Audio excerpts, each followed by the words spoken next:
Hello, good morning. You are all welcome to my program, Mining for the Truth. Joseph Atta is my name, from Ghana, West Africa. I attend Church of Christ. Mining for the Truth is the process of digging to discover the undiluted doctrines of Christ. It has two purposes as follows. One, to teach the word, John 1 verse 1, Genesis 1 verse 1. Two, to teach the truth, John 8:32, John 17:17, and John 14 verse 6. Now I have also created another channel, YouTube, Mining for the Truth. So please subscribe. Now I have 71 subscribers. I need from 100 to 1,000. So please subscribe. Mining for the Truth is also now on YouTube. So now I have two channels on YouTube. The old one is Joseph Atta's Lyceum, and the new one, I created it, I think, 26th of January 2025. So there's also Mining for the Truth. Now what I'm going to do is that I'm going to separate wording videos from the preaching videos. So I'll move all the preaching videos from Joseph Atta's Lyceum to Mining for the Truth, so that some can access the Joseph Atta's Lyceum for only wording videos and other stuff, and then you come to Mining for the Truth solely for the gospel of Christ. So please, I need more subscribers. So now Mining for the Truth is on Facebook and also on YouTube. I welcome Brother Samuel Cobbler, Professor. You are welcome. You Mat Church, all my listeners, Doris Odonko, Mrs. Atta, I've just missed your face, okay? Physical face, actually. I love you so much, and I will always love you, knowing very well that you also love me. God's time is the best, so don't worry. I will say, do not worry. Let's read something from, I think, Matthew 6 verse 25, if I remember. I can misquote, but I think I remember something of that later. Let's see. Oh, okay. Very good, very good. Because I remember that I taught something on do not worry. So I used Matthew 6 verse 25. So to Doris Odonko, therefore I say to you, do not be worried about your life, what you will eat or what you will drink. Not for your body. Sorry, not for your body. I said again. Matthew 6 verse 25. Therefore, I say to you, do not be worried about your life, what you will eat or what you will drink, nor for your body, what you will put on. Is not life more than food, and the body more than clothing? So Jesus Christ is saying, do not worry. So I'm telling you that do not worry. Everything will be done naturally when the time is due. Having said that, we move on to today's episode. Last week was so fantastic. The age of accountability. The age of accountability. Reminding your children intermittently to make a choice to follow Christ, to go to heaven than going to hell. Intermittently. That is, when they are ready, they are baptized, or when they are matured, means that when they are able to segregate sin from, evil from good, or right and wrong, if you want to put, then is where the person qualifies to be baptized. Being a convict, proving to be guilty. You are guilty of your sins. So you confess Christ, repent, and you are baptized. Of course, you hear the gospel. We have the scheme of redemption. So it's not compulsory, but rather it's a continuous and intermittent reminding of the children. Hey, we will all die. And the vital part is that to save our soul, or our soul from destruction by going to heaven. So that was episode 9. We are on episode 10, as I promised. 11 episodes. So we are left with only 2 to finish. Train up the child in the Lord as our theme. And the topic is responsible parenthood. Proverbs 22 verse 6. Now today's is episode 10. The reasons for the children's employment. The reasons for the children's employment. Parents are to teach their children to work. Parents are to teach their children to work. I know of some parents, or some parents will tell their children that my properties are not for you. What I have are not for you. Strive for your own. That's why almost every parent is sending the child to school. Now we have two types of schooling. One being formal, that is classroom, and the other not being formal. That's the apprenticeship. So education can be in classroom or can be outside classroom. So when you have education, don't think it is only in classroom. It could be formal, informal. So every child must take the opportunity to go to school, being in classroom as the formal, or become an apprentice as the informal. The purpose is that the parents are not going to be alive forever. Even if they are alive, they won't be always as strong as you see them now. They will grow old. Preferably, some will even go on pension. And when they are on pension, at least, they are supposed to rely on their properties, their investment, than giving all of them to you, whereby you are lazy. That's why you are encouraged. So parents are to encourage their children to love work. Those who lead in the church are to instruct the disciples to work. If you're a preacher, if you're a pastor, an elder, deacon, deaconess, whoever you are, you must, the word is instruct. Give them the instruction that they must love to work. They're being lazy. Now, when church members are lazy, the church becomes poor. Because the little offering must be given to them. They become completely indolent. And even when you give them money, they will waste it. Because they don't have any knowledge of how to utilize their money. Or they didn't suffer for. And when this becomes habits, you have to deprive them from such benefit. They must go and work. When you give them money, you must also give them the notion that they are to use it to work and return it. Because if you go to bank, no bank will give you money for free. You go for loan, you work to pay back, even with interest. So preferably, when you see that some members are that indolent and habitually they are wasting the church's money, what you do is that you give the money to them in the form of loan. So 1,000 cedis is for you. You are going to use it to sell orange, to establish yourself, and when you are done, bring back the money. This is how it should be. Because you have seen that this person has become completely indolent, wasting the resources of the church.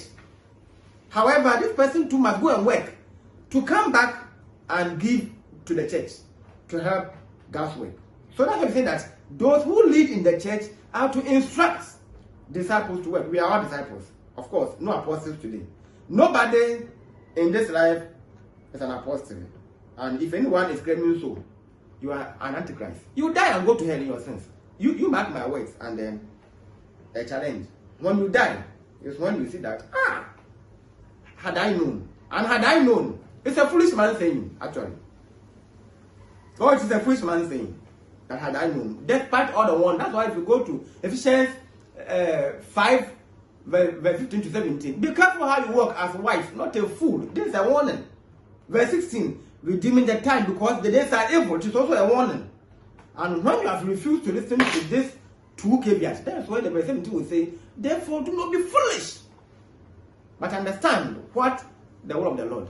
The phrase, understand, the phrase, do not be foolish, means that pay heed to instructions in order to become wise. So be careful whom you socialize with. That's the 5 and 15. And then verse 16 is saying that be careful so that someone will not brainwash you to waste your time. Utilize the time that others have been wasting. So the verse 15 and 16 are caveat or warnings. And when you are that stubborn and proud. Then the verse 17 is saying that pay heed to instructions in order to become wise. 1. We are to work to support the work of God on earth. 1 Corinthians 16, verse 1 and 2. So giving, actually. Of course, Christians do not pay tithes. Or we don't pay tithes. We give collection. And if you don't understand, go to my previous teaching on tithing. And you see that in the Christian era, Christians do not pay tithes. You can't prove this anywhere from Matthew to Revelation. You can't prove it that Christians are to pay tithe. Did you ever see Jesus Christ paying tithe before? Did you ever see that any of the apostles paid tithes? So you have no evidence, at least from the apostolic approved examples. No single occasion did we see Paul paying tithes. So if you are commanding your church to pay tithes, you are an antichrist. Tithing actually existed in Mosaic dispensation. We are in Christian age and not under Moses. Of course, Moses was a subject to his master Jesus Christ. So 1 Corinthians 16 verse 1 and 2. Now concerning the collection of this for the saints, as I directed, Now concerning the collection for the saints, as I directed the churches of Galatia, you must do also. You must do also. Verse 2. On the first day of the week, let each of you put something aside as he may prosper, so that there will be no collections when I come. So this means that from Monday or Sunday to Sunday, or from Sunday to Saturday, gather.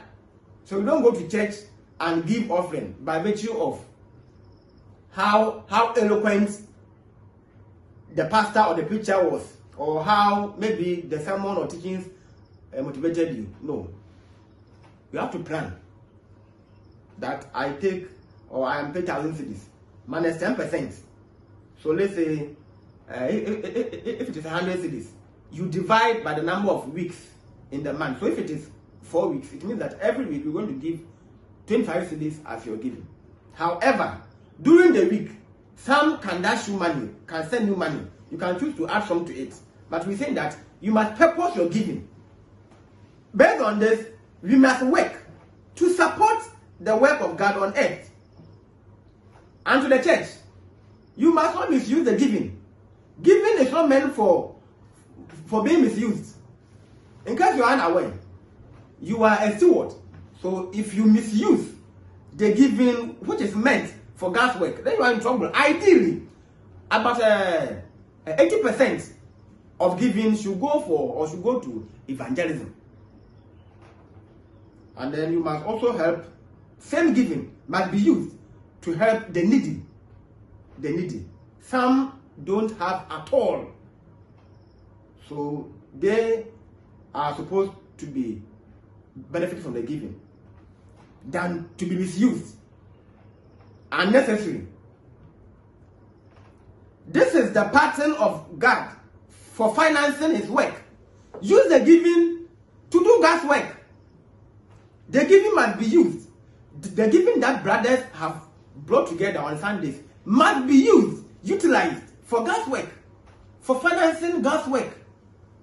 We have the honor of working with God in saving souls. As I was saying, I mentioned evangelism. More money must go into evangelism. More money to win souls for Christ.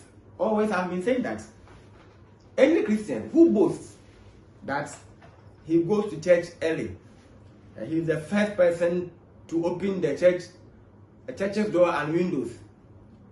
He attended all the meetings throughout the year. He is the highest giver in the church. He built a house for the church. I bought a car for the church. You go to hell. You go to hell, my friend. You are wasting your time. If they will not tell you, I am saying you go to hell. If Jesus Christ himself began to preach his own gospel, Jesus Christ himself being the king, did you, or can you prove in the Bible that the apostles were comfortably seated in the church, vying for positions. They went out to teach. To win souls for Christ, you must go out to win souls for Christ. Otherwise, you go to hell. The mission of the church, in case you're unaware, is to win souls for Christ. And this is individual's work. And the mission is that we are going to heaven. Now, if we're a worker, the mission of the worker is to go to work and work, so that they may get some profit to pay you. So if you don't go to work, or you go to work to sit down, do you expect the machines to obey themselves? No. And if you go to work and you are sitting down idle, one, they will sack you, or they give you suspension. The machines are not supposed to work for you to be paid. You are to use the machines to work, then you are paid. So also with Christianity, you want to go to heaven, but you don't want to work for Christ. You go to hell. You won't go to any heaven in this life. In case you're unaware, then if you continuously have been reminding people of this, and sometimes they might think that I'm being judgmental. You sit down there, now you have strength. So sit down there and then debate comfortably. Go ye therefore is not sit ye therefore. Christ himself began his whole ministry, and when he ascended to heaven, he commanded, go out to preach, to win souls for Christ. That is focal obligatory, the mission of every Christian. The students who attend classes regularly and punctually is not equal to first class, excellent, or distinction. That I always go to school on time. Always I go to school. No. A serious student is a student who makes time to study, either on his or her own, or go to library to study. So you see that to get first class, to get excellence in WASI, to get distinction in NAPTES, it's not about being punctual and regular. No. But by making time to study. So also, the Christian, you must take the Bible, go out to preach. And there's no retirement in this. If you don't care what you did yesterday or previous years, God is interested in today and not yesterday. So whether you have done God's work for the past 40 years and you still have the strength, and this time you are on pension by yourself, you have done nothing. You must continue. All right, we move on. I think this is I suppose you have understood. Each hour we work, we contribute to that purpose. So you see that this is a command, that each hour we work, we contribute to the reason why God created us. So one, we are to work to support the work of God on earth. Two, we are to work to be self-dependent. Second Thessalonians 3 verse 10. To be self-dependent. Very good. For even when we were with you, we commanded you this, that if anyone is not willing to work, neither let him eat. The hands that do not work will never eat. We are to work to be self-dependent. You don't become a burden on the church. These are things that you must teach your children. Inculcate these values in them. That we shouldn't become indolent, a burden on the church. Or the church will collapse financially. And this church to need money for sustainability. God has given us the responsibility to take care of ourselves and not burden others. When you work, you depend on yourself. Even if you don't have money, you borrow. The idea is that you pay back. So don't sit in the church, or don't train your children to become lazy. Otherwise, they will have to depend on someone. Now, point 3, we are to work with our hands that we may have something to give him who has need. Ephesians 4:28. Let him who steal or who stole steals no more, but rather labor with his hands. That is good to help the one in need. Of course, I'm saying for my mind, so I will Read from the Bible. Let him who steals steal no more, but rather let him labor, working with his hands the thing that is good, so that he may have something to give to him who has need. We have to work with our hands.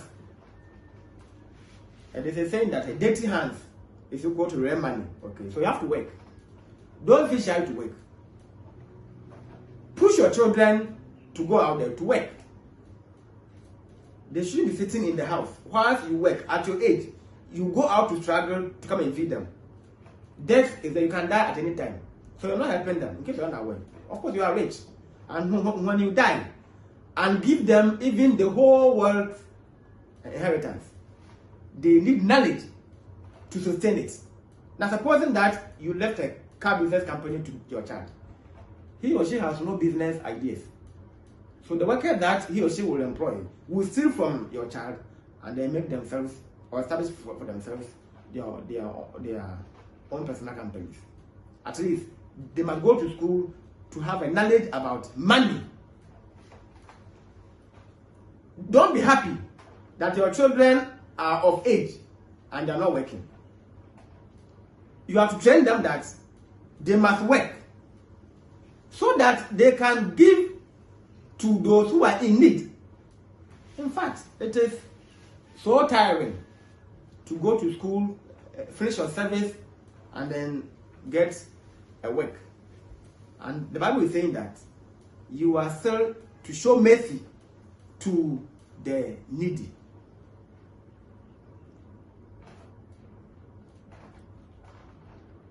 The last one, we are to work to care for our family.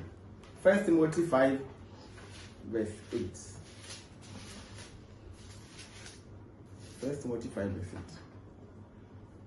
But if anyone does not provide for his own, and especially for those of his own household, he has denied the faith and is worse than an unbeliever. So as a Christian, you must work and provide for your own family. We assume that you are married. Now, it could be your mother or your father who is old and then alive. They helped you to grow, to reach where you are. You must also help them. Ideally, that's how it should be. So the family isn't always about the nuclear family, but it is extended. As you see me, I have more families in this life. I've been mentioned Doris or Donko's name. Yes. So she's part of my family now. Whether she's inside or outside, I consider her as a family member. And she also considers me as a family member. So she's my responsibility. And not necessarily my biological siblings. No. So we have to work so that we can provide for our families.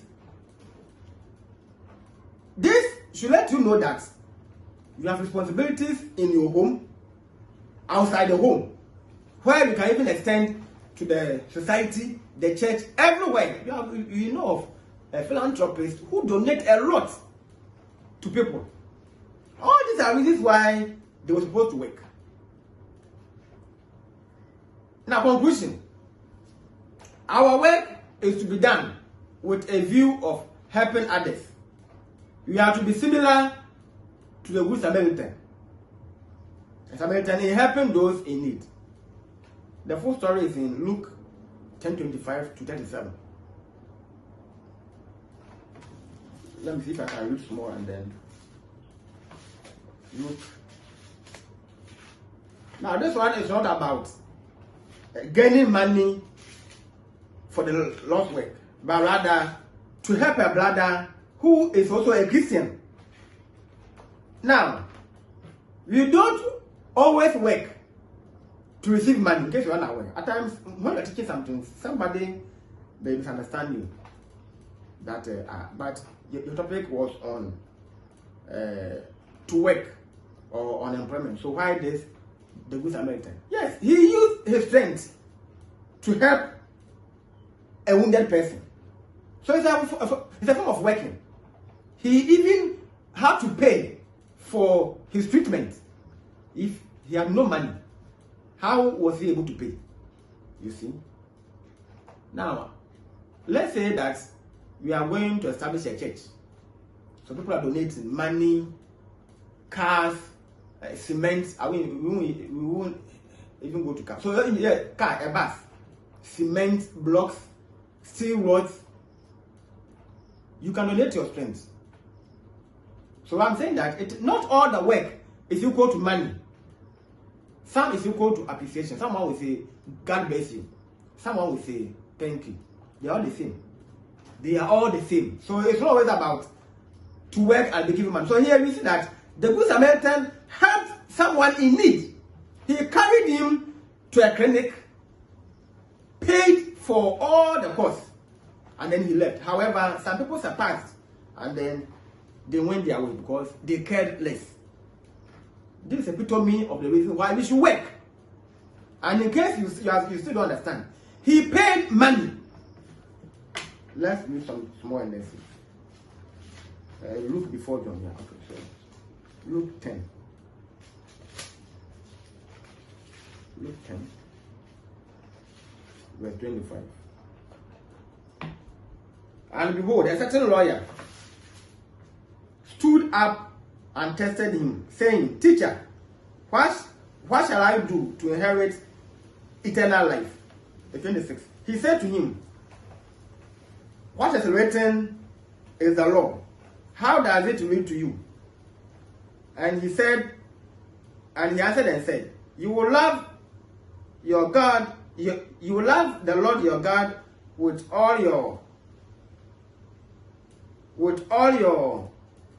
heart, and with all your soul, and with all your strength, and with all your mind, and your neighbor as yourself.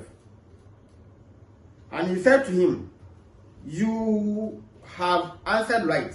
Do this and you will live. Verse 29. But wanting to justify himself, he said to Jesus, and who is my neighbor? So who is your neighbor? Verse 30. And Jesus answered and said, a certain man went down from Jerusalem to Jericho and fell among thieves, who stripped him of his clothing and wounded him and departed, leaving him half dead. Verse 31. And by chance they came down that way a certain priest, and when he saw him, he passed by on the other side. So let's say that the wounded person was on the left, and this priest crossed and walked on the right side. And likewise, a Levite, when he was at the place, came and looked at him, and he passed by on the other side. Verse 37. But a certain Samaritan, as he journeyed, came where he was, and he saw him. He had compassion on him. Then he went to him and bound up his wounds, pouring on oil and wine. And he set him on his own beast and brought him to an inn and took care of him. Verse 35. Now on the next day he took out 2 denarii, so money is mentioned here, and gave them to the host, you mean the physician, and said to him, take care of him, and what more you spend, when I come again, I will repay you. Verse 36. Now which of these 3 do you think was neighbor to him who fell among the thieves? Then he said, he who showed mercy toward him. Then Jesus said to him, go and do likewise. So the Good Samaritan, he bound the person's wound with oil and wine, put him on his beast, and sent him to clinic for treatment. He paid money. He left and left a message that he will continuously pay until the person was discharged. That's why we are saying that we are to be similar to the Good Samaritan in helping those in need. At least he used his strength. That's number 1. Number 2, he paid money. 2 of my conclusion: people who normally work are purposeful. It remedies aimlessness and interdependency. Proverbs 25 verse 17. Let your foot be seldom in your neighbor's house, lest he have his fill of you and hate you. people who normally work are purposeful. People who work don't have time to visit unnecessary. At times you are in your home and someone will come to disturb you. And it is so boring. Maybe you want to sleep. You want to rest. You want to have good time with your family. And someone from nowhere will come and then disturb you. The person isn't even just coming to visit you. He or she is coming for food. To depend on you, actually. So he comes with unnecessary conversation. The whole idea is that he might be given the food to eat. And even when he's going, he wants you to give him something. Wait until you are invited. And people who have work to do are not interested in this. They don't have time. Always they are busy. On weekend, they have to rest because they attended work from Monday to Friday. So weekend, they have to rest. That's why I'm saying that do not set your food frequently to your neighbor's house. This avoid interdependence. You understand? Yes. The last, of course, we are not saying that all those who visit are going for food and others. But the Bible is saying that too much of this visitation is bad, and it suggests that you are going there to depend on them, to beg for something or to demand for something. Sometimes you knock and knock and knock. You hear the noise of a TV, but no one will mind you because you are now a nuisance in family. A nuisance. Then the last one, it is employment. That qualifies one to think of praying to God for life partner. So, in terms of the worldly aspect, why should your children work? A partner who doesn't work is not qualified to marry. So this will be next week. That if you don't work, don't think of marriage because you don't work. So children are supposed to be advised to get employment. Then is where you pray for life partner. So next week you understand there are some order of life. Order of life. And I have used this to Coach Doris. Order of life. Next week you will see. That's why. So you understand why I'm mentioning work before life partner. There's an order of life that I say every human being. If you don't know it, then you are in trouble. Then you're going to mix your life anyhow. But I just have been using this principle all this while. So I invented this and applied on my mentees, and it works so perfectly. So it is employment that qualifies one to think of praying for that matter. Now you work. Every month they pay you. So the next is that you qualify to marry. Of course, we assume that you are matured and then a whole lot. Now, having said this, this brings us to the end of today's lesson. Next week is preparation towards marriage. I will explain a lot. Dating, courtship, betrothed. You see, these Ghanaians and the way, or the whole world and the way they spend their dating. Now, next week, Gospel, I'm going to clarify the environment using Bible. All my knowledge are from the Bible. Education without the Bible is useless. Please subscribe to my channel, Mining for the Truth. My number is 0248 026557. Now, these teachings can be found on Facebook page, but I will post it later on the channel because this is episode 10. So I will have to finish uploading episode 1 to episode 9 before this one will be added. So this will be seen there later. Once again, the page has not gotten 100 subscribers. So I think every day they permit me to post only 2 videos. So please subscribe and then I will load all the videos there for you. Until then, see you next time. Bye bye.